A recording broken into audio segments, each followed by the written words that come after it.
Your service rate, here the number of items in the collection that are used divided by the population served, is a good start. You might also compare the change in the numbers of the population served to the change in the number of items used. This is another approach toward measuring market penetration. Once you know your service rate, you should be able to place cost per use within a persuasive perspective. This is especially appropriate when examining particular topics of the collection. Outcome and benefit measures. An outcome is a measurably product resulting from collection use. Outcomes may be positive or negative. However, few collection developers consider negative outcomes. A benefit is a positive outcome resulting from collection use. For example, by using a collection of position announcements on the web, I can learn of a position which I take. Here the benefit is the position and all of the good that comes from gainful employment and contributions to society. Benefits may be organizational or individual.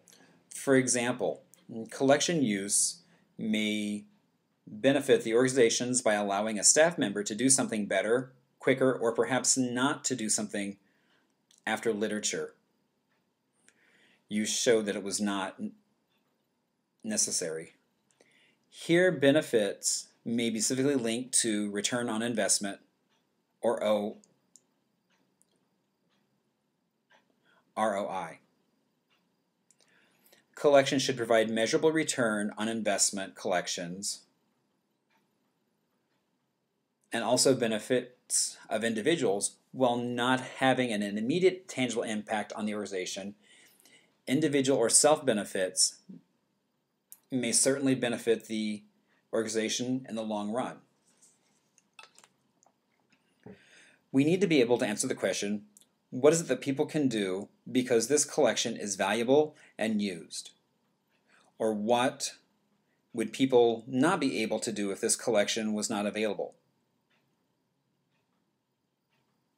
We may then consider asserting that without the community collection, members would not be able to do certain useful activities. There will always be some doubt as to the importance of the collection and use in the final outcome. But it should certainly play a visible role in the ability to do something. It's frequently argued that the publicly funded collections improve the quality of life in the community. If that is the case, we need to be able to provide links between use and positive outcomes. For example, what specific positive outcomes result from a professionally developed collection in the school library media center? Some studies have found that schools with librarians have better skills test scores than those without. Will test scores increase, more students be accepted into college, and use associated with higher GPA? Now, I had a friend who recently got his doctorate who actually went off and did individual interviews with people in a public library in the South, and he was really looking at the question that he was proposing was, how would your life be different without the library? And basically everyone he interviewed was 55 plus. And what was interesting was a lot of the people were using a collection more in retirement to look up those issues they had had when they were younger, be it racism, politics, things like that, and doing research into the history of their own lives. He's actually in the process of trying to figure out if he can write a book on it.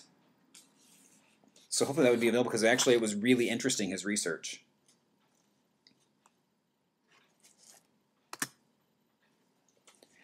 Considerations and problems. Barriers. There are too often several problems associated with evaluating collections. A major one is that too often the collection has not focused on a specific user want or need. Too little attention has been given to why collections are not used or are underused. And particularly, barriers to use should receive more attention. Often we fail to promote the collection or make it visible. If there's a reader for every book, then we need to let users know that their book is available. Knowledgeable users. An obvious problem with user-oriented evaluation is whether users know enough to make useful comments. Often users don't know enough to realize what the collection should be, or even what the options are for a better collection. Sometimes their recollection of use experience is not reliable. Some users experience the collection only via proxy or may voice opinion without first-hand knowledge. Many users may not feel comfortable in making critical comments, especially to the person responsible for developing collection development. Kind of like in the Gen X, Gen Y survey that I was a part of, where we found out just by using the word library really skewed your answers to a social responsible answer. So here really with that knowledgeable user is also trying to figure out how to get the real use as opposed to their said or perceived use. Audience is always important when an evaluation is prepared. You need to know who will read it and what they want. Here are specific questions to be answered. What is the purpose of the evaluation? How will the information be used? What do you hope to know after the evaluation that you don't know now? Is there a desirable length or format? When do they want the report?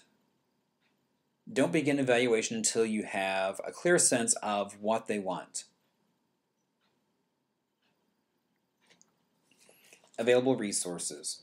Resources are important too. A quality evaluation usually requires a fair amount of resources. Resources include time and support. Will you have staff support to do, or will you need to do it by yourself? Is professional literature available? Will you have access to needed software and hardware? Will you have access to research helping with sampling and other decisions? How often? Frequency of collection evaluation will vary according to the rationale for the evaluation. Accreditation usually comes every 5 or 6 years, so that is when supporting collections would be evaluated. Some parent organizations may require evaluation of all units at certain intervals.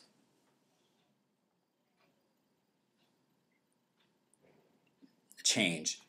An evaluation should result in action. Collections should change in some way that's visible because of these findings. Conclusions and recommendations associated with the evaluation are expected. There is little point to a collection evaluation unless it really does make a difference.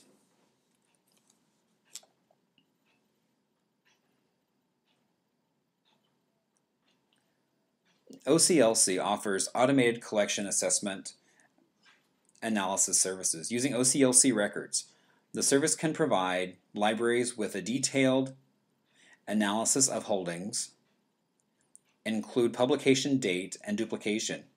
With permissions, collections in one collection may be compared to another. Collections may be compared to the Books for College Libraries Best List, Books Reviewed in Book List, and Books in Outstanding Academic Books. In the future, more types of analysis are likely to be available.